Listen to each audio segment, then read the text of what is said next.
बिस्मिल्लाहिर्रहमानिर्रहीम। अस्सलाम वालेकुम नाज़रीन, मैं हूं सैयद अनवारुल हसन और आप देख रहे हैं प्रोग्राम दस्तक बराह रास्त पीटीवी न्यूज़ इस्लामाबाद स्टूडियो से। नाज़रीन, पाकिस्तान और IMF के दरमियान मुज़ाकरात का अमल जारी है। पहले इनका मिशन पाकिस्तान आया, यहाँ मुज़ाकरात हुए और अब वर्चुअल मुज़ाकरात हो रहे हैं। पाकिस्तान की जानिब से IMF को memorandum of economic and financial policy MEP का मुसव्वदा भिजवा दिया गया है और रवां हफ्ते कोई हतमी पेशरफ्त की तवक्को की जा रही है। आज शाम वज़ीर आज़म मोहम्मद शहबाज शरीफ साहब की सरबराही में अहम काबीना का इजलास हुआ, जिसमें मुल्क की सियासी और मौशी सूरत-ए-हाल ज़ेर बहस आई और मीडिया इतलात के मुताबिक जो फाइनेंशियल बिल है वो वफाकी काबीना ने मंजूर कर दिया है और अब कल इसको पार्लियामेंट में पेश किया जाएगा। कौमी असम्बली और सेनेट से इसकी मंजूरी ली जाएगी। आपके इल्म में है कि जब IMF का वफ्द यहाँ आया था और उनके जाने के बाद वजीर खजाना सेनेटर इसाक डार साहब ने प्रेस कॉन्फ्रेंस की, जिसमें उन्होंने कहा कि 170 अरब रुपए के इजाफी टैक्स लगाए जाएंगे और उसके साथ साथ जो हमारा पावर सेक्टर है, जो हमारे गैस और बिजली का सेक्टर है, इसके जो निर्ख हैं इनमें बेतहाशा 2600 अरब बिजली के सेक्टर में और 1500 अरब गैस के सेक्टर में गर्दिशी कर्जा है, सर्कुलर डेट है, उसको कम करने के लिए भी IMF का मुतालबा है कि नरखों में इजाफा किया जाए। हमने देखा कि उसकी भी काबीना से और ECC के इजलास से मंजूरी ली गई।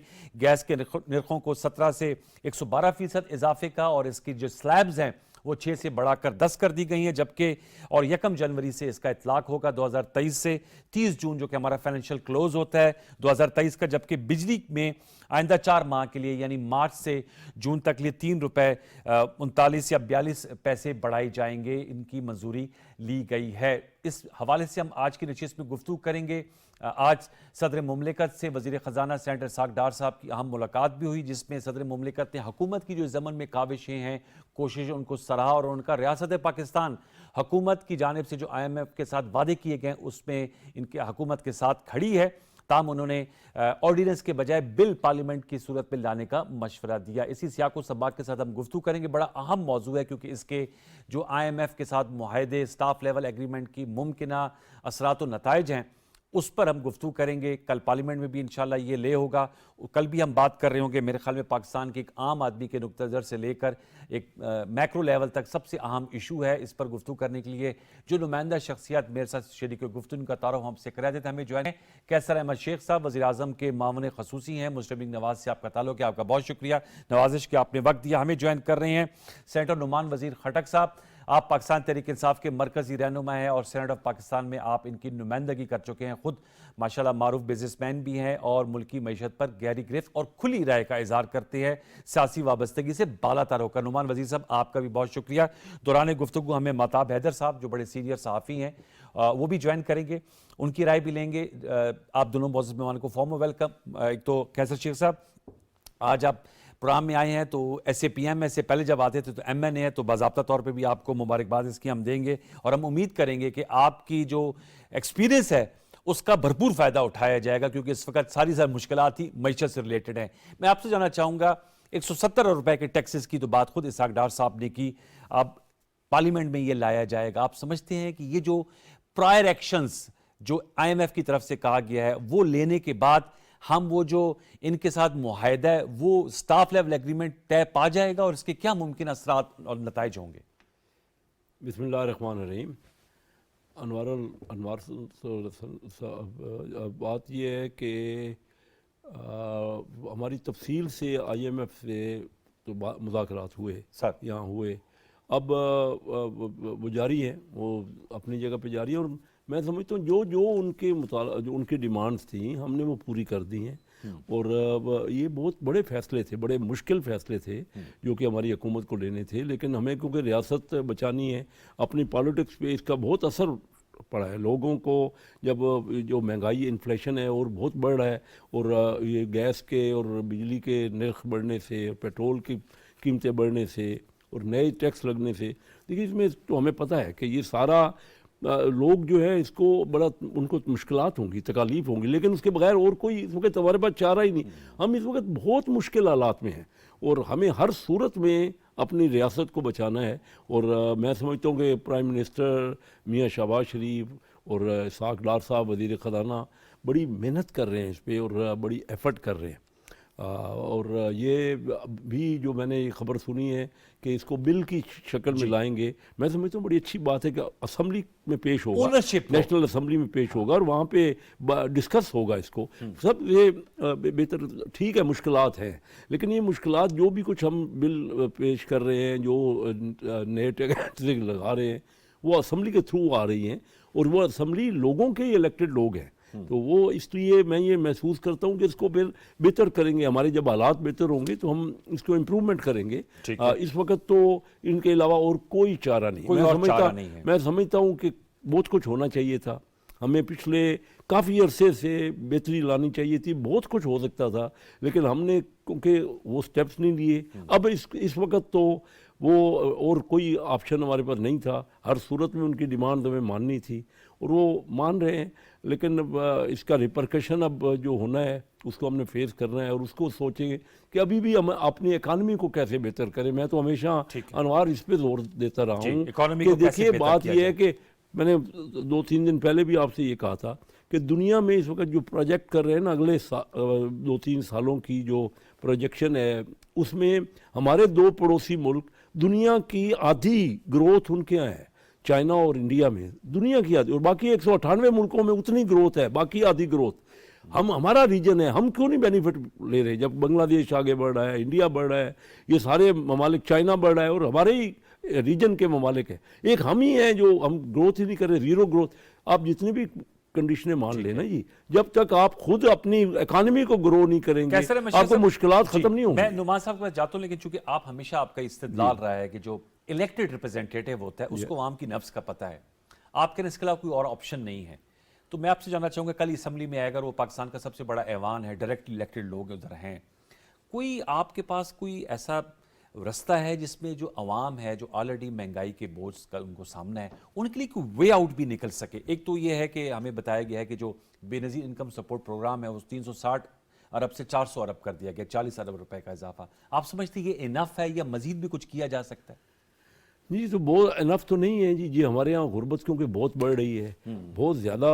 मैं जाता हूँ अपने हल्कों में, देखता हूँ लोगों की परेशानी, और इतनी महंगी हो गई है हर चीज़ कि उनकी सकस के बाहर है। एक दरमियाना जो आमदनी का शख्स है, उसको और मिडिल इनकम ग्रुप है, जी हाँ, लोअर और मिडिल सारे इनकम जो, उनको मुश्किलात बहुत बढ़ गई हैं। सिर्फ ये 400 अरब रुपए, ये अपनी, मैं समझता हूँ लोगों को रोजगार बढ़ना चाहिए, इकानमी को फ्लोरिश करना चाहिए ऑटोमेटिकली। ये ठीक है, ये हम कर रहे हैं, वो दे रहे हैं लोगों को, लेकिन जब तक क्यों हमारे मुल्क में जब अपॉर्चुनिटीज हैं हम उसको बेनिफिट नहीं ले पा रहे। उन अपॉर्चुनिटीज मैं आपसे पूछूंगा। मैं चाहूंगा नुमान वजीर साहब, सर इस हवाले से आप बताइएगा, आपसे भी मुतअद्दिद बार जब बात हुई तो आपने कहा कि इस वक्त जो है वो IMF ही हमें जो है वो डिफॉल्ट से बचा सकता है, और जो एक्सटर्नल फाइनेंसिंग गैप है, जो हमारे दोस्त ममालिक पैसे देना चाहते हैं, गालिबन वो भी IMF की तरफ देख रहे हैं कि वो हमारे साथ एग्रीमेंट कर लें, तो उनकी तरफ से भी जो एक्सटर्नल फाइनेंसिंग की जो हेल्प का कहा जा रहा है वो आएगा, और उससे हमारे फॉरेन रिजर्व्स में इजाफा होगा। क्योंकि जो फिच है उनकी प्रेडिक्शन भी आई है और उन्होंने हमारी कैटेगरी को डाउनग्रेड किया है, क्योंकि हमारे जो फॉरेन रिजर्व्स हैं वो कम है काफ़ी ज़्यादा, और उन्होंने CCC- कर दी है CCC पॉजिटिव से। तो आप समझते हैं कि इस हवाले से जो फाइनेंस बिल लाया जा रहा है, यही एक ऑप्शन अवेलेबल है, और इसको जितना जल्द अज जल्द पूरा किया जाए ताकि हम जो हमारा उनके साथ एग्रीमेंट है उसको क्लोज कर सकें IMF के साथ? नुमान साहब, स्टाफ ये जहाँ तक फिच ने हमें CCC- कर दिया, ये तो एक फैक्ट है कि हमारी जो पेइंग बैक लोन की पेइंग बैक कैपेसिटी वो तो रह ही नहीं गई ना। मतलब आपके $2.9 बिलियन रह गए, जो सेकंड लोएस्ट है in the history of Pakistan. मतलब वो पहला सबसे लोएस्ट था आपके मिलन के जमाने में, वो कोई 0.4 बिलियन था, यानी 400 मिलियन था। अब ये सेकंड लोएस्ट है उसके बाद। तो हमारी पे बैक कैपेसिटी रह ही नहीं गई। तो फिच ने जो हमें डाउनग्रेड किया CCC- में, बिल्कुल सही किया। That's a fact. अब आप फैक्ट पर बातें करेंगे, फैक्ट्स को सामने रखेंगे, तो फिर आगे चलना भी, फैसले भी सही कर सकते हैं। अब जहां तक IMF का ताल्लुक है, एक बात आपको मैं क्लियर कर दूं, बाकी सारे लोगों को भी, कि IMF 1.2 बिलियन देगा भी आपको। इट्स नॉट 1.2 बिलियन, इतनी बड़ी अमाउंट नहीं है। लेकिन सारे बाकी मल्टीलैटरल्स और बायलैटरल जितने भी इदारे हैं, एशियन डेवलपमेंट बैंक हो गया, वर्ल्ड बैंक हो गया, बायलैटरल मुल्क हो गए आपस में कर रहे हैं, मल्टीलैटरल हो गया, ये सारे जो IMF कंडीशंस लगाता है उसको देखते हैं। वो कंडीशंस जो होती है ना, वो आपके मुल्क को वापस सही रास्ते पर डालने वाली कंडीशन होती है। मैं तो इस बात पे हैरान हूं कि अभी ये हुकूमत इसके 9-10 महीने हो गए हैं, इसने जब 16 बिलियन डॉलर से नीचे 2.9 बिलियन डॉलर आया, इतना 16 से 3 पर आ गया से, इस प्रोसेस के अंदर 9 से 10 महीने के अंदर इन्होंने स्टेप्स क्यों नहीं उठाए मुल्क को ठीक करने फॉर के लिए? ये एग्जाम्पल, क्यों कर रहे थे IMF का कि IMF आकर आपको बताएगा? ये चीजें हमें पता थी। अपना कैसर शेख साहब सामने बैठे हैं, इनको ये बिजनेसमैन है, चेंबर के प्रेसिडेंट रह चुके हैं, ही नोज कि क्या चीजें करनी है। जो चीजें करनी थी वो स्टेप्स करने ही चाहिए थे। मेरे हिसाब में सबसे ज्यादा नुकसान पाकिस्तान को एक आदमी ने किया और वो है डार साहब ने। डार साहब ने जो आर्टिफिशियली होल्ड करने की कोशिश की डॉलर को, और ये उन्होंने एक पिच शुरू से किया था कि 200 रुपए का मैं डॉलर ले आऊंगा। भाई किधर से ले आओगे? कौन से अरिथमेटिक कैलकुलेशंस के अंदर ये आता है? कौन सा पाइथागोरस थ्योरम इस पर लगाएंगे कि आप इसको $200 पर ले आएंगे? आ ही नहीं सकता था। ठीक। वो मिफ्ता साहब बेचारा बोलता रह गया, बाकी लोग भी बोलते रह गए ये नहीं हो सकता। आप कह रहे उसे मिफ्ता के खिलाफ हो गया। चलो, मिफ्ता फिर भी ठीक चल रहा था, कोई हालात ठीक कर रहे थे, इसने तो बिल्कुल बेड़ा कर दिया। अगर ये 2-3 महीने पहले जब भी आया था उस वक्त भी इसको फ्लोट होने देता, और जो टेक्निकल टर्म्स में कहते हैं रियल इफेक्टिव एक्सचेंज रेट जो आजकल हो रहा है ये, उस पर चलने देता ठीक। तो आपकी रिटर्न्स भी आती, और जो एक्सपोर्टर्स ने मिलियंस ऑफ डॉलर बाहर रोके हुए हैं वो भी आते। अब जो ही फ्लोट किया, अब आप देखें हर रोजाना 10 से 15 मिलियन 20 मिलियन बैंक्स डिपॉजिट कर रहे हैं स्टेट बैंक के अंदर। ये शुरू हो गया, रिमिटेंस भी आनी शुरू हो गई, सब कुछ ठीक। ठीक। तो काश पहले करते।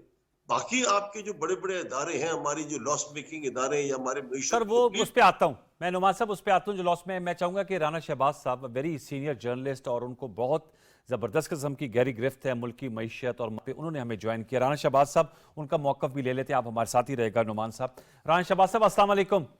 जी वालेकुम अस्सलाम। जी शहबाज राना साहब, सॉरी मैं आपको राना शहबाज कह रहा हूँ। शहबाज राना साहब, ये मुझे बताएगा सर, अब ये काबीना ने फैसला किया है कि बिल की सूरत में लाया जाएगा। मैं आपको एक शो में सुन रहा था, आप इसके को कह रहे थे कि ये एक ऑर्डिनेंस के माइंडसेट से हट के लेजिस्लेशन के थ्रू लाना चाहिए, एंड यू प्रेफर्ड इट। तो आप समझते हैं कि अब ये फाइनेंस बिल कल पार्लियामेंट से आएगा, उसके बाद हमें जो हमारा स्टाफ लेवल एग्रीमेंट है वो हो जाएगा? इस पे कितना वक्त लगेगा, मैं ये जानना चाह रहा हूं, क्योंकि हर किसी की जो नजरें हैं वो IMF के उस एग्रीमेंट की तरफ मरकूज हैं। जी बहुत शुक्रिया, आपने मुझे मौका दिया। देखिए हुकूमत ने जो पार्लियामेंट का सेशन है, नेशनल असेंबली का भी और सेनेट का भी, वो कल उन्होंने कन्वीन कर लिया है। ठीक। तो इसका मतलब है कि अब हुकूमत ने और वफाकी काबीना ने ये फैसला कर लिया है कि through the act of the parliament नए जो टैक्सेस हैं वो इम्प्लीमेंट किए जाएंगे, which is the welcoming step. देखिए जो ऑर्डिनेंस होता है वो एक थिंकिंग होती है, हुकूमत की भी डेफिनेटली होती है, बस उसके पीछे ज्यादातर जो वर्किंग होती है वो ब्यूरोक्रेसी की होती है। और जो ब्यूरोक्रेसी होती है उसने अपने माइंडसेट के साथ इसके ऊपर काम किया होता है, हार्ड टैक्सेशन मेजर का, वो उसकी जो larger implications for the economy for the government, वो उसको उस तरीके से एनालाइज नहीं करते, क्योंकि उनका अपना एक मैंडेट है, उनका मैंडेट टैक्स इकट्ठे करना है, उसकी सोशियो इकोनॉमिक क्या इम्प्लीकेशन है उस चीज का उनसे डायरेक्ट उस तरीके से कंसर्न नहीं होता, नंबर वन।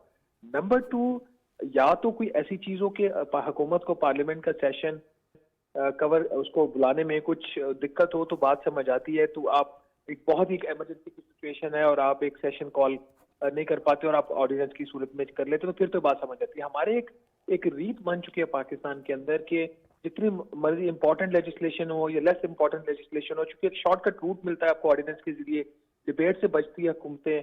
और आपने देखा कि खासतौर पर PTI के दौर में नियरली को 50 के करीब ऑर्डिनेंसेज आए थे उनके 4 साल दौरे हुकूमत में। तो ये अगर प्रेसिडेंट आरिफ अलवी ने, जिनका वो है अब तो वो सदर पाकिस्तान है, उनकी कोई पॉलिटिकल एफिलिएशन नहीं है, अगर उन्होंने ये एक स्टेप लिया, खास जब बैकग्राउंड माजी में उनका PTI का रहा है, उसका वेलकमिंग स्टेप। अब दूसरी चीज ये कि कितना वक्त लगेगा, क्या इससे जो कल अगर ये पार्लियामेंट में ले हो जाता है फिर इवेंचुअली वहां से अप्रूव भी हो जाता है in the due course of time, तो क्या इससे आपका स्टाफ लेवल एग्रीमेंट हो जाएगा? देखिए ये सिर्फ एक शर्त नहीं है, this is one of many conditions जिसको पाकिस्तान ने पूरा करना, बट एक बहुत अहम शर्त है, इसमें कोई शक वाली बात नहीं। आपने देखा कि पिछले चंद दिनों से फ्राइडे ऑनवर्ड्स हुकूमत ने वो तमाम शराइत जिनको हम प्रायर एक्शन कहते हैं जो पेश किया, आपको वो काम करना पड़ेगा, उस पर अमल दरामद शुरू कर दिया। पहले उन्होंने बिजली कीमतों में इजाफे की मंजूरी दी, वफाकी काबीना ने सब्सिक्वेंटली इसको मंजूर कर दिया।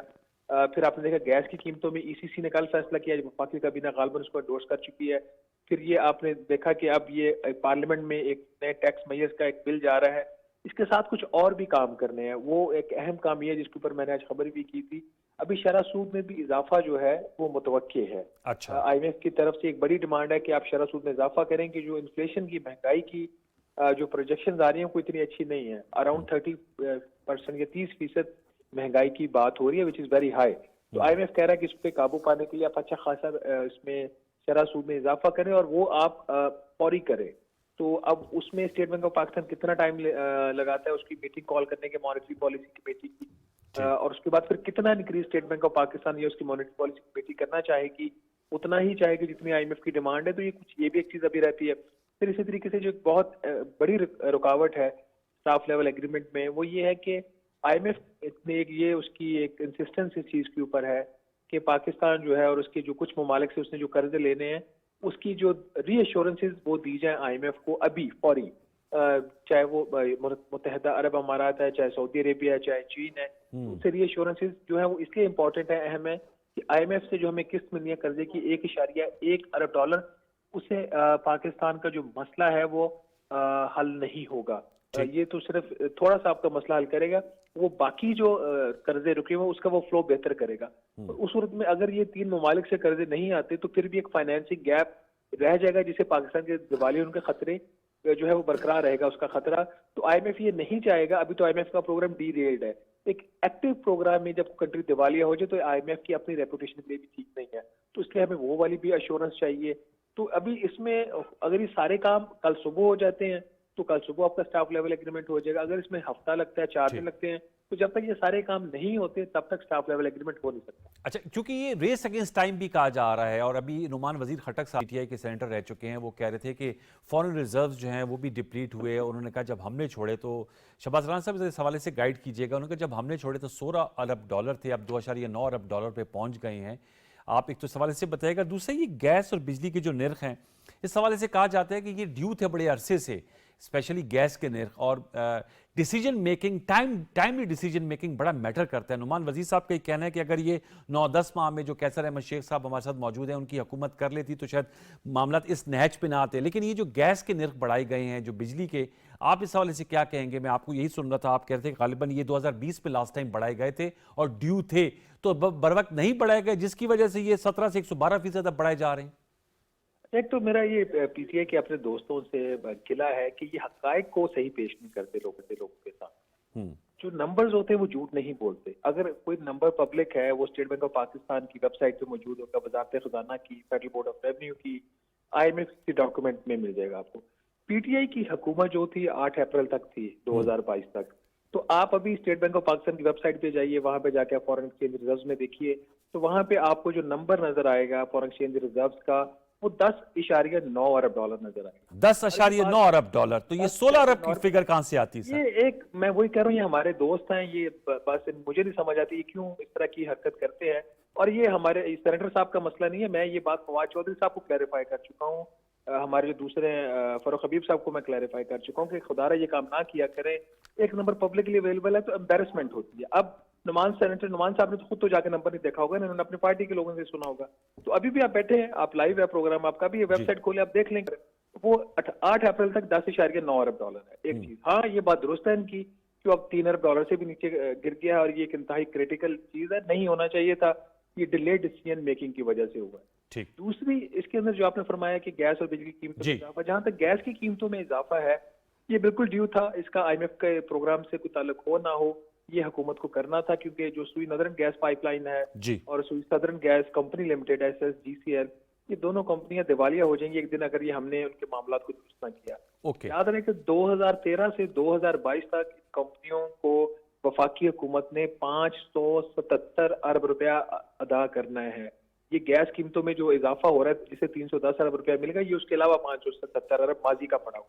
अच्छा, एक बात ये, दूसरी है कि आप महंगी गैस जो है वो खरीद कर आप घरेलू सारिफिन को आप इंतहाई सस्ते रेट पे नहीं प्रोवाइड कर सकते। और सबसे बढ़कर जब आपके मुल्क का गरीब तबका जो है महंगी जो है LPG वो लेने पे मजबूर है, तो यहाँ पे वो सोशो इकोनॉमिक जो आपका एक आर्गुमेंट होता है कि गरीब तबका जो पिस जाएगा गैस बढ़ने से, उस बेचारे के पास शायद गैस होगी, पाकिस्तान की आप अहम नुकात उठाए शहबाज साहब। मेरा वक्त खत्म हो रहा है, आपका शुक्रिया sir, thank you very much. Shahbaz Rana साहब से हमसे गुफ्तगू की। मैं चाहूंगा नुमान साहब से नुक्ता ले लूं, फिर मैं कैसर शेख साहब के पास आऊंगा। नुमान साहब, आपने गुफ्तगू सुनी, एक तो उन्होंने कहा फैक्ट चेक किया है कि 10.9 अरब डॉलर थे, और दूसरा गैस की कीमतों में जो इजाफा था वो सितंबर 2020 से, तो बर वक्त फैसले तो सर आप लोगों ने भी नहीं किए।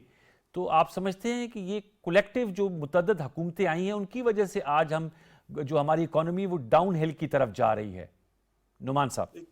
देखिए, सबसे पहले तो मैं अपने जो शहबाज राना साहब ने कहा ना कि 16.2 बिलियन नहीं था, ये था, मैंने उसका फिगर बोला, इनसे चेक कर लें, ये कमर्शियल बैंक्स और स्टेट बैंक दोनों को डालकर 16.2 बिलियन बिल्कुल था। कोई मैंने गलत नहीं, कमर्शियल तो आप तो सर इस डालेंगे तो फिर ये भी 8 अरब डॉलर हो जाएगा ना, जो आज 2009 आप कह रहे हैं। ठीक कह रहे हैं, आई तो एग्री। फिर उसको आप 8 अरब डॉलर कहेंगे ना?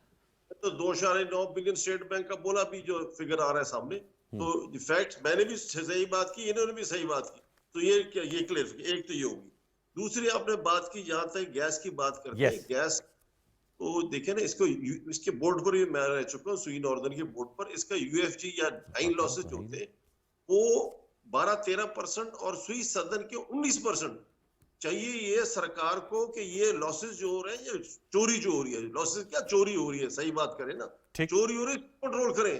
ये इनके महकमे वाले जो मिले हुए उसका चोरी को रोके। ऐसी इलाके, अभी मैं अपनी बात करता हूँ, केपीके में हमारा करक इलाका जो है, वहां डेली 7 करोड़ रुपए की गैस चोरी हो रही है।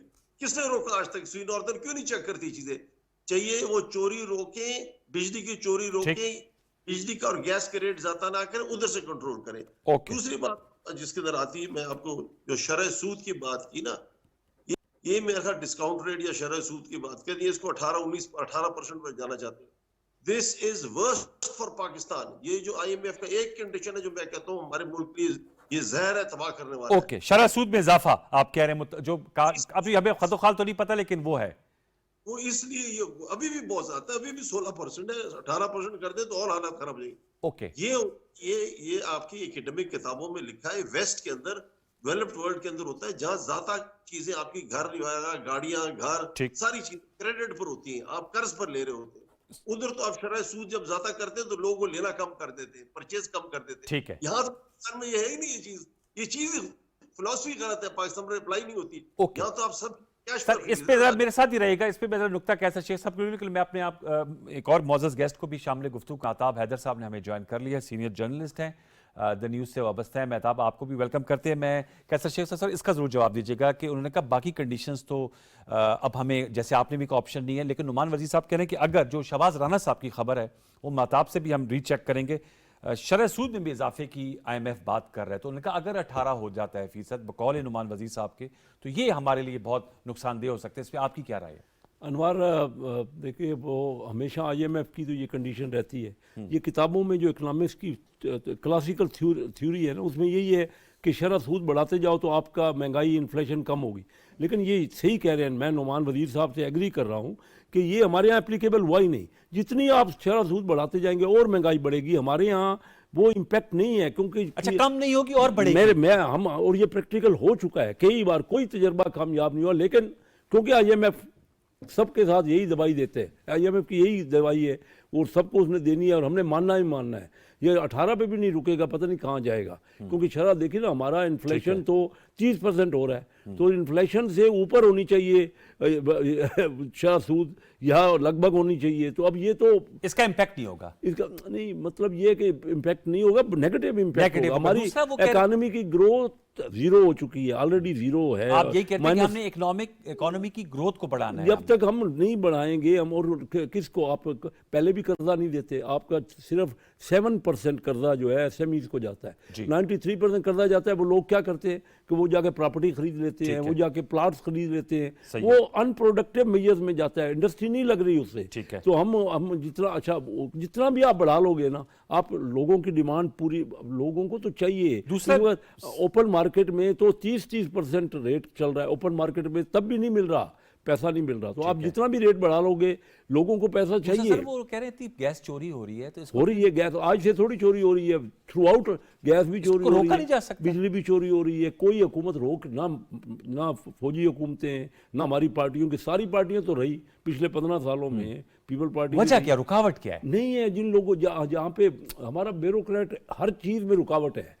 जब मिल जाता है उससे, जब मिलजुल के काम होता है, कलूजन होती है। आप ना तो स्मगलिंग रोक सकते हो, ना अंडर इन्वाइसिंग रोक सकते हो, ना चोरी रोक सकते हो। हम रोक ही नहीं पा रहे। और अब ब्यूरोक्रेट है, लंबी लंबी उनकी तनख्वाहें हैं। अच्छा, कोई उनको रिजल्ट ओरिएंटेड ये पता तो करेंगे वो ये आपको कर क्या रहे, वो तो लोगों को रुकावट। लेकिन वो आपके सामने एक सेनेट ऑफ पाकिस्तान के रुकन कह रहे हैं जी जगह आइडेंटिफाइड है, करक का इलाका है, इतने अरबों रुपए की गैस चोरी हो रही है। लेकिन बिल्कुल हो रही है। ये खुद भी केपी में 10 साल रहे माशाल्लाह, नुमान वजीर साहब की हुकूमत, पीटीआई। कराची जैसे शहर में चोरी हो रही है, नहीं कुंडे लगे हुए हर जगह, बिजली की चोरी हो रही, नहीं कोई देता, और ना ही हम इम्प्लीमेंट कर पा रहे हैं, ना ही किसी को पूछते हैं। जब तक हमारा देखिए ना, हम ईज ऑफ डूइंग बिजनेस नहीं करेंगे ना, मेरा जोर IMF से तो आज आपने कर लिया, वक्ती तौर पे आप डिफॉल्ट से बच गए, अगले 4 महीने में फिर आप नए रोले में पड़ जाएंगे। जब तक अपनी ग्रो नहीं करेंगे, डायरेक्ट फॉरेन इन्वेस्टमेंट नहीं है, वो फ्री आती है। इस वक्त हम तो 1-1 अरब डॉलर के मांग रहे हैं, 1.2 अरब डॉलर के लिए हमसे तो 50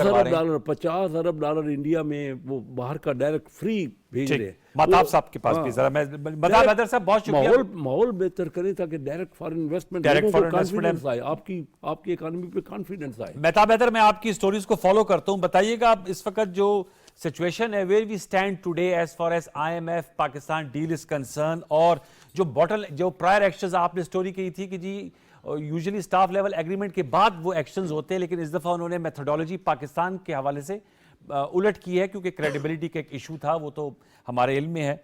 मसाइल पैदा हुए थे 2019 के एग्रीमेंट के बाद से। वेयर वी स्टैंड टुडे, अब तो फेडरल कैबिनेट ने मंजूर कर लिया फाइनेंस बिल और पार्लियामेंट में पेश किया जा रहा है, कुछ इस हवाले से शेयर करेंगे डिटेल्स महताब?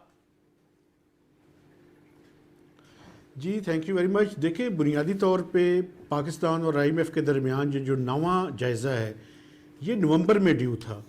नवंबर से आज फरवरी की 14 तारीख है जब मैं आपसे बात कर रहा हूँ, अभी तक हम स्टाफ लेवल एग्रीमेंट नहीं कर सके। उसकी बुनियादी वजह ये है कि हमें जो स्टेप्स अभी तक ले लेने चाहिए थे वो हमने डिलेज़ किए, तो उन डिलेज़ की वजह से वो एग्रीमेंट साइन नहीं हो सका। एक तो ये बड़ी क्लियर कट बात है। दूसरा ये है आप ये देखें कि इस टाइम पाकिस्तान के जो फॉरेन एक्सचेंज रिजर्व्स हैं held by state bank of Pakistan, ये 2.9 बिलियन डॉलर्स को आ चुके हैं। आज फिच की जो रिपोर्ट आई है उसमें उन्होंने 2 नॉचेस मजीद हमें डाउनग्रेड कर दी है। तो हमारा जो डिफॉल्ट का रिस्क है वो बढ़ रहा है, और इस टाइम हमारे पास कोई ऑप्शन नहीं है। ये अभी जो गुफ्तगू में सुन रहा था उसमें हम ग्रोथ की तरफ तो हम बाद में जाएंगे, पहले मुल्क को डिफ़ॉल्ट से बचाना है, और डिफ़ॉल्ट से बचाने का तरीका इस टाइम इसके अलावा कोई नहीं है कि हम IMF के साथ ये स्टाफ लेवल एग्रीमेंट करें और इस प्रोग्राम को जो जून 2023 में ख़त्म हो रहा है इसको कंप्लीट करें।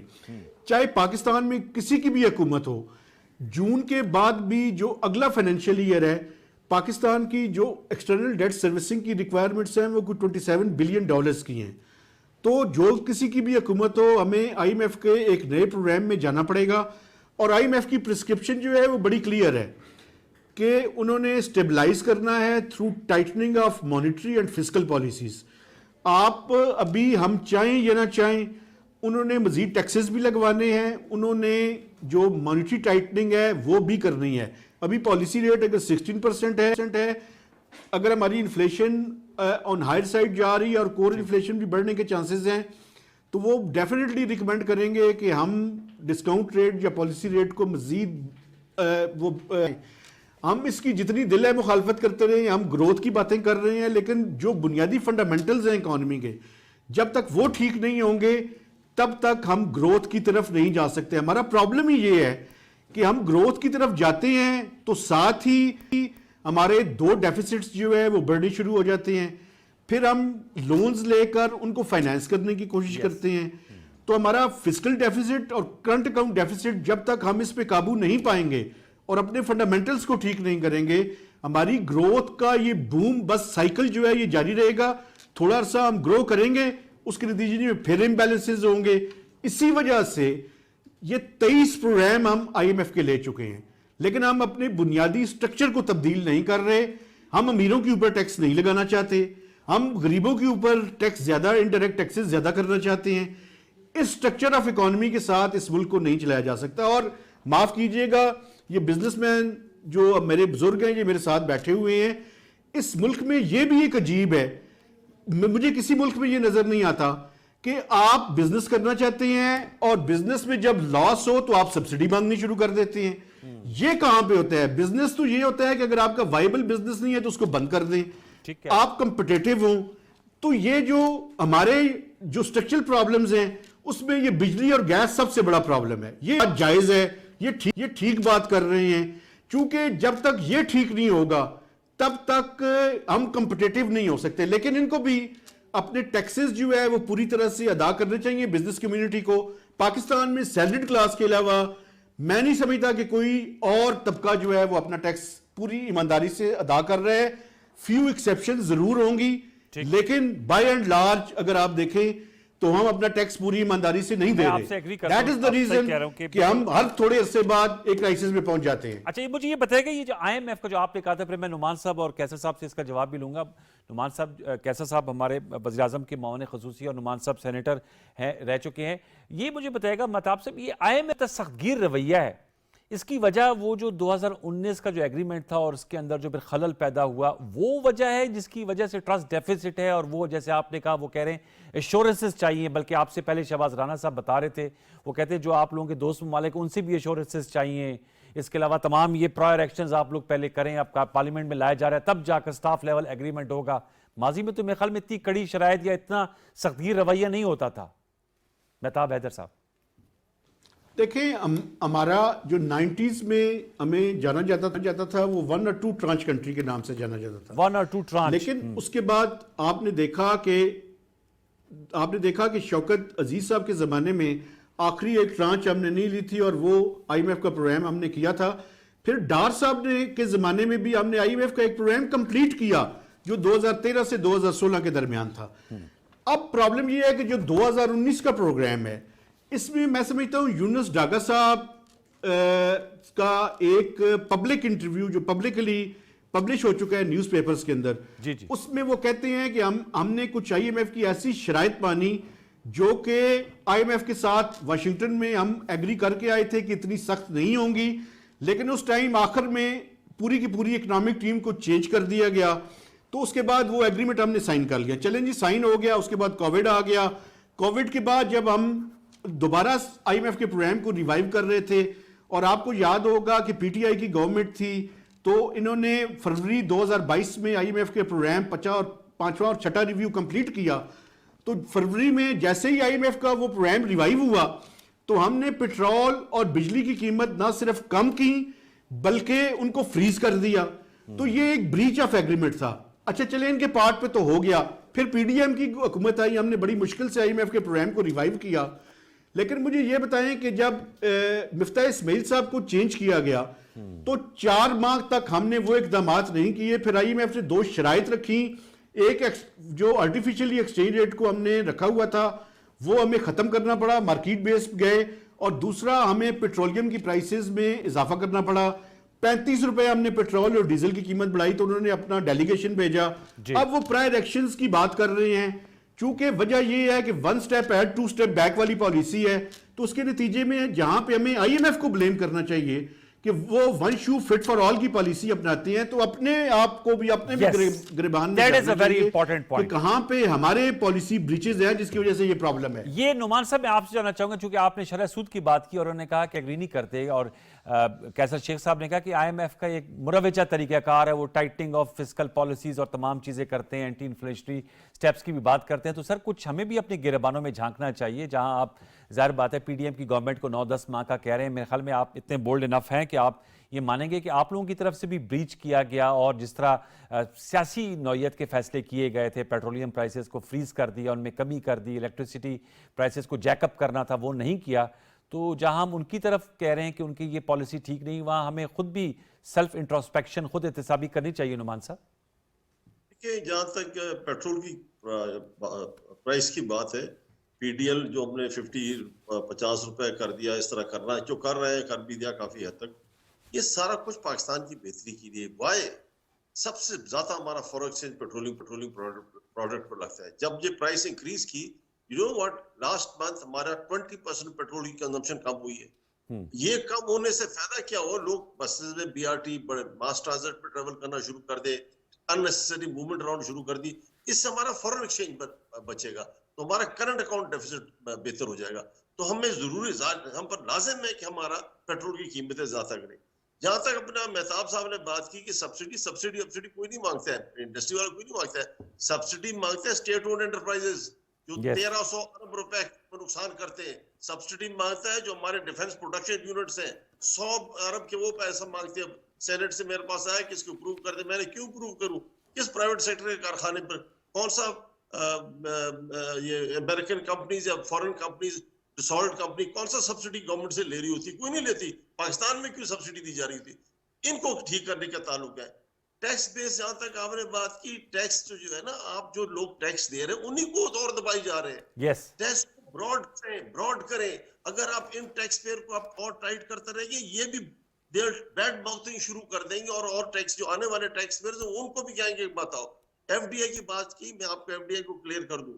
माय व्यूज, जैसे मैंने आपका कि डिस्काउंट रेट ज्यादा करने से ना, इंटरेस्ट रेट सूद को ज्यादा करने से, ये शरह सूद को ज्यादा करने से पाकिस्तान की इन्फ्लेशन पर कोई असर नहीं पड़ा, और मैं बड़ा खुश हूँ। कैसर शेख साहब भी मेरे से एग्री करते हैं। एक और मैं आपको बात बताऊं, एफडीआई फॉरेन डायरेक्ट इन्वेस्टमेंट जो है ना, ये सबसे खतरनाक चीज है पाकिस्तान के लिए। जितना लोग एफडीआई करते हैं उसके बाद इससे ज्यादा पैसा वापस ले जा रहे होते हैं, तो आपका जो डॉलर्स निकलना शुरू हो जाते हैं पाकिस्तान से, वो खतरनाक चीज है। आपको लोकल इन्वेस्टर को इनकरेज करें, लोकल इन्वेस्टर आए, कारखाने लगाएं, रोजगार प्रोवाइड करें, इंपोर्ट सब्स्टिट्यूशन करें और एक्सपोर्ट करें। Import substitution is equally important as export. आपने लॉसेस, बिजली की लॉसेस की बात की। आजकल आपको जो ये, मैं आपको पेस्को में खैबर पख्तूनख्वा पेशावर में बैठा हूँ, पेस्को का कैंट के अंदर, कैंट में फीडर जा रहा है, 43% चोरी हो रही है। कैंट के अंदर ये कंट्रोल नहीं कर सकते, तो ये क्या, ये किस तरह करेंगे? आउटसोर्स करें। नुमान भाई ये मुझे बताएगा, अब 10 साल से माशाल्लाह आप लोगों ने हुकूमत की, ये किसको हम ब्लेम कर रहे हैं, फिर क्यों नहीं कर सके? ये whose fault is this?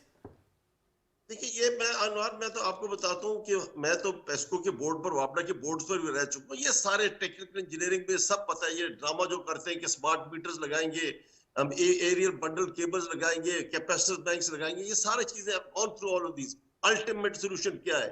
Ultimate solution वो है जो 20-25 साल पहले ऑक्ट्राइज में होता था, चुंगी का सिस्टम जो था।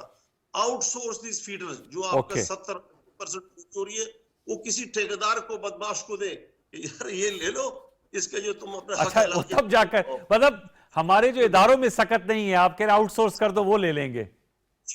अखबार में वजह क्या है? क्योंकि आप चलते हैं, सरकारी पेस्को चलता है, 5000 रुपए अपने वकील को देता है अदालत में हाजिरी करने के लिए। 5000 का वकील कुछ नहीं कर सकता है। जब आप किसी देंगे आउटसोर्स, किसी ठेकेदार को करेंगे, वो लाख रुपए का वकील रखेगा और उस आदमी को बदमाशी भी करें, उसको चोरी होने भी नहीं। तो that is the only way out is कि आप आउटसोर्स करें। एंड फाइनली मैं आपको गैस की बात बताऊं सर। गैस में पाकिस्तान में, कैसर शेख साहब, आपके अब नया कारखाना कोई लगाने का शौक ही नहीं रखता। मैं पुराना कारखाने वालों में 1000 रुपए पर MMBTU दे रहा होता हूँ, 1000 रुपए। नया कारखाना जो पाकिस्तान में आता है वो RLNG पर आएगा, वो देगा 3000। वो मेरे साथ मुकाबला ही नहीं कर सकता। अनवार सब नया कारखाना लगाएंगे, मेरे साथ मुकाबला ही नहीं कर सकते। तो वो जो अब चीज शुरू हुई थी, वैकॉक, weighted average cost of gas, वो अक्रॉस पाकिस्तान होना चाहिए, लेकिन नेचुरली सिंध और खैबर पख्तूनख्वा हम उसे ऑब्जेक्ट करते हैं। उसका हल क्या है? उसका हल है प्रोविंशियल वैकॉक। प्रोविंशियल मतलब हर सूबे में अपना रेट हो, लेकिन अक्रॉस द बोर्ड पुराना नए कारखाने में फर्क ना करें, ये तरीका होना चाहिए। तो ये वेरियस आइडियाज जो आपको दे रहा हूँ, इससे फिर आगे फाइनली मैं आपको बात करता हूँ, जो आप बार बार कह रहे हैं पार्लियामेंट में जा रहे हैं। आई कैन अश्योर यू, कल 1 से 2 घंटे में पार्लियामेंट में अप्रूव हो जा रहा है। कोई डिस्कशन नहीं होनी, छोटी बहुत तकरीर होनी, अप्रूव हो जाना है। सेनेट में ले किया जाएगा, सेनेट के अंदर सेनेट अप्रूव नहीं करती, ले कर उसूलन चाहिए, उसकी कमेटी में जाए, कमेटी में इस पर डिस्कशन हो और वो सजेशंस, रिकमेंडेशन नेशनल असेंबली को भेजे और फिर नेशनल असेंबली पास हो। ये लंबा काम है, 15-20 दिन का, लेकिन मैं अश्योर कर सकता हूँ कि इस गवर्नमेंट ने कल उसको सब कुछ कंप्लीट कर कर इसको अप्रूव करवा देना है। ये तो आपकी डेमोक्रेसी है, ये तो आपकी तो जमहूरियत सर है। आप सेनेट में मौजूद हैं ना, आप सेनेट में मौजूद हैं, आपके सेनेटर्स मौजूद हैं, उसको इस पे ज़ेर बहस लाएं। जैसे आजम स्वाति साहब अगर मसाइल मामलात पे तो काफ़ी ज़ोर से बात की जाती है, इस पे भी उसी तगड़े अंदाज में की जानी चाहिए। कैसर शेख साहब, सर मैं आपसे जानना चाहूँगा, साथ में हम कह रहे हैं, आपने जैसे खुद कहा and I agree with you कि कोई और ऑप्शन नहीं है, लेकिन मेरे ख्याल में एक आम पाकिस्तानी इतना खुददार है, वो जब देखेगा कि उनकी जो रूलिंग क्लास है उनकी भी बेल्ट टाइटनिंग हुई हुई है, वो भी जो है सादगी के साथ जो है वो हुक्मरानी कर रहे हैं, तो मेरे ख्याल में वो साथ देगा। तो आप समझते हैं कि सिंबॉलिकली कोई जो कट्स लग सकते हैं हमारी ब्यूरोक्रेसी में, हमारी पॉलिटिकल क्लास में, हमारी और जो दीगर क्लासेस हैं, मतलब जैसे का फ्री का पेट्रोल होता है या और जो चीज़ें होती हैं, बिजली के बिल भी सरकार बाकी सरकारी होते हैं, उनमें कटौती करें ताकि एक सिंबॉलिक मैसेज तो जाए नीचे। देखिए पहली बात तो ये है कि 21-22 बार तो हम IMF में जा चुके हैं जी। अभी भी हमारे पास कोई ऑप्शन नहीं है, हम जा रहे हैं, उनकी हर कंडीशन मान रहे हैं, लेकिन ये कहें कि हमारे मसले हल हो जाएंगे, आप दुरुस्त कह रहे हैं। जब तक देखिए ज़्यादा से ज़्यादा डायरेक्ट टैक्स लगेगा, टैक्स हमारे यहाँ बहुत कम है, और जो नुमान वज़ीर साहब ने बिल्कुल सही कहा कि जो आप दे रहे हैं सारी कंसेशन मेनली तो गवर्नमेंट सेक्टर में या बड़े बड़े लोगों को दे रहे हैं, सारी सब्सिडीज जो है ये SMEs को हम नहीं बढ़ा रहे, जो जिसमें बहुत ग्रोथ का अपॉर्चुनिटी है। देखिए ग्रोथ से मुराद क्या है? अब तो सर आप मामले खसूसी को राय दे ना शहबाज मैं साहब को, दूंगा प्राइम जी, मिनिस्टर साहब को। अगर मेरे से राय तो जोर से दूंगा और दे सकते हैं और बेहतरी कर सकते हैं। बिल्कुल इसीलिए मैं तो विल होनी सोच रहा चाहिए हूँ ना, अगर मेरे से वो कोई राय ले, अभी तक तो नहीं ली जा रही ना। जैसे नुमान वजीर साहब ने कहा अगर चंद घंटों में कल असेंबली से पास हो जाना है तो क्या राय लेगी? राय तो लेनी चाहिए, अपने ख्यालात का इजहार तो कीजिएगा अभी ना तक फ्लोर तो ऑफ द हाउस पे। वो तो जोर से करेंगे, वो ख्यालात के इजहार से तो कुछ रिजल्ट नहीं निकला ना। जब तक आप उन फैसलों में शामिल नहीं करेंगे जो कमेटी कोई बना के फैसला, मैं कहना ये चाह रहा हूँ अभी भी सिर्फ 7% लोन आप छोटे और दरमियाने ताजर या बिजनेसमैन को या ग्रोअर को देते हैं, 93% बड़ों को देते हैं। इंडिया में 15% छोटों को और SMEs को देते हैं, और बांग्लादेश में 12%। वो बहुत बड़ा लोन होता है। आप ग्रोथ का अपॉर्चुनिटी, कौन कह रहा है कि देखिए ग्रोथ को तो कोई अगर नहीं करेंगे तो आप तो वैसे ही आगे नहीं बढ़ सकेंगे। कंडीशनें तो हम मान रहे हैं, जिस किस्म की IMF की कंडीशनें हैं वो तो वाकई ग्रोथ को और कर्टेल करना चाह रहे हैं। वो कह रहे हैं सख्तियाँ इतनी हैं, जब आप गैस का इतना रेट कर लेंगे, नया कारखाना, सही नुमान वजीर कह रहे हैं, कैसे कम्पिटिटिव होगा? लेकिन आपका जो दरमियाना और छोटा है उसमें बड़ा पोटेंशियल है। मैं आपको सही कहता हूँ, मतलब मेरे यहाँ चनियोट में, मैं आपको बताऊँ शहर में, ये जो वुड का काम है, वो लकड़ी की उनकी क्राफ्टिंग, और उसमें बहुत ज़्यादा अपॉर्चुनिटी है। अगर आप उन बच्चों को, उन लोगों को कर्जा दें, अब उनके पास पैसा ही, वो 30% में लेते हैं, जो आप अभी 17-18%, और 30 में भी नहीं मिलता क्योंकि उनके पास कलेक्ट्रल नहीं है। हमने तो बढ़ने ही नहीं दिया, बहुत बड़ी हम चंद लोगों के ऊपर, और वो लोग जो है वो ज़ाया करते हैं पैसा। अभी जो टर्फ में दे दिया PTI हुकूमत ने $2 अरब इस वक्त की किसमें दिया? PTI की हुकूमत ने, रजा बाकर साहब ने, स्टेट बैंक के, और मैं मुखालफत करता रहा बार बार, 0% रेट पे, 0% रेट पे दो बड़े बड़े लोगों को, 100 बड़े ग्रुपों को $2 बिलियन, 450 अरब रुपए दे दिया, जो मशीनरी आई और वहाँ बेकार खड़ी है क्योंकि हमारे पास काटन भी नहीं है, कोई प्लानिंग नहीं, कोई विजन नहीं, कोई सूझबूझ नहीं, क्या करे, ज़ाया हो गया पैसा। मतलब कितने सालों के लिए उसको रोक दिया क्योंकि हमारे पास डिमांड नहीं है। पिछला जो यूनिट है, मैं को खुद सारे बिजनेस से तल्लक रखता हूँ और बड़े अथेंटिक आपको बात कर रहा हूँ। जब तक आप मिलजुल के ज़्यादा से ज़्यादा मशवरे के साथ अपना मुल्क को देखिए ना, अभी तक कब गया कोई बिजनेसमैन भी कभी फाइनेंस मिनिस्टर बना? अभी उन्होंने कहा ना, बिज़नेस तो हम करते हैं, हमें पता है हमें मुश्किलात कितनी हैं, हमेशा टेक्नोक्रेट ही आते रहे ना। यहाँ पे जो 35 साल पिछले में सिर्फ यासीन भट्टो साहब एक पॉलिटिशियन आए, उसके बाद तो टेक्नोक्रेट आए, या 6 महीने के लिए असद उमर आए जो डायरेक्टली इलेक्टेड थे।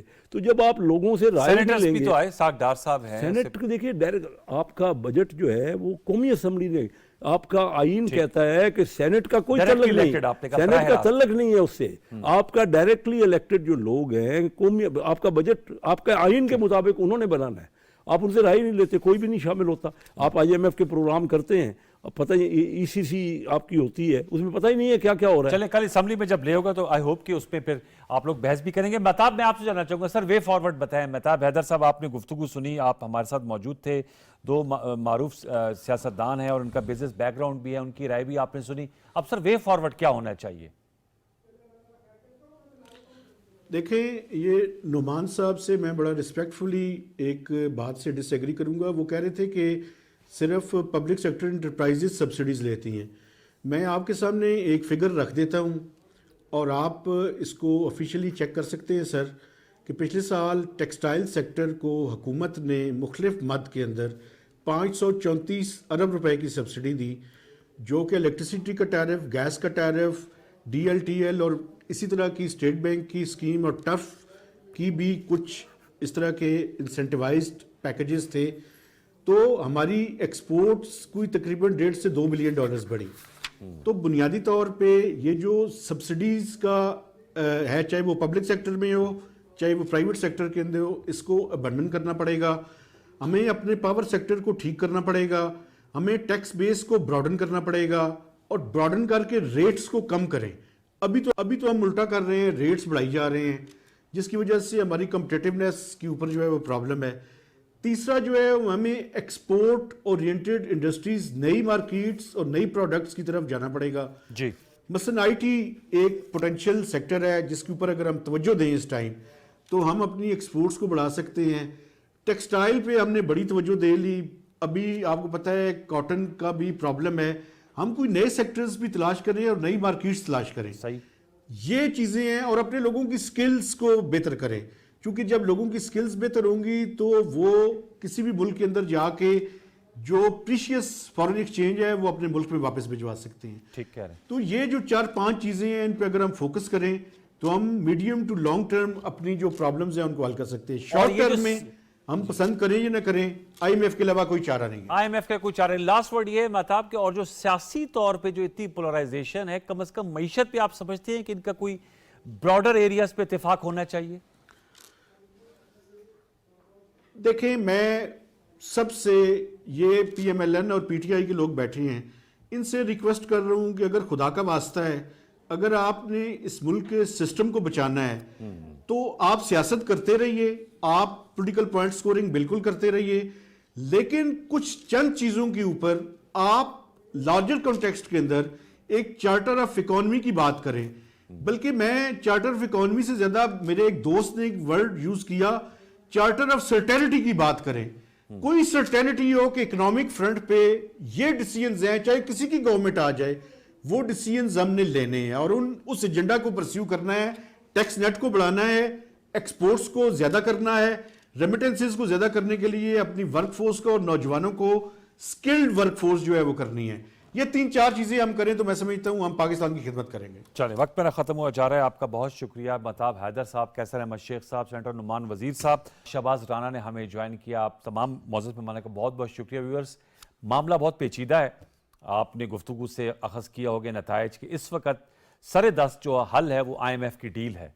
IMF की डील के लिए हमें कड़वा घूंट बल्कि बहुत से घूंट पीने पड़ रहे हैं, और कल बिल सामने आएगा तो उसके खदोखाल भी सामने, उस पर भी हम डिस्कस कर रहे होंगे। लेकिन सियासी जमातों को दसबस्ता ये रिक्वेस्ट है कि वो मुआशी मामलात पे सियासत से गुरेज करके आगे का राह निकालें, कोई हिकमत अमली तय करें। ये लैद है और दुश्नाम तराजी से मेरे ख्याल में हाथ कुछ नहीं आएगा, चाहे वो गैस का सेक्टर है, बिजली का सेक्टर है, चाहे वो रेवेन्यू का इजाफा है। एक आम आदमी मेरे और आप जैसा वो तो टैक्स दे रहा है। हमारी कोशिश और ख्वाहिश होगी कि तमाम पाकिस्तानी इसको एक रिस्पॉन्सिबिलिटी समझते हुए ये टैक्स अपना दें और इसमें अपना हिस्सा डालें और सादगी अपनाएं, स्पेशली जो हमारी रूलिंग क्लास है, एलीट है, ताकि उसका मैसेज डाउन द लाइन जाए और लोगों को एहसास हो कि अगर हमारी बेल्ट टाइटनिंग हो रही है तो ऊपर में भी बेल्ट टाइट है। इसी मैसेज के साथ प्रोग्राम को यहाँ क्लोज करेंगे। कल तक के लिए सैयद अनवारुल हसन और प्रोग्राम दस्तक की प्रोडक्शन टीम को इजाज़त दीजिए। अपना बहुत सा ख्याल रखिए। अल्लाह ने के बाद।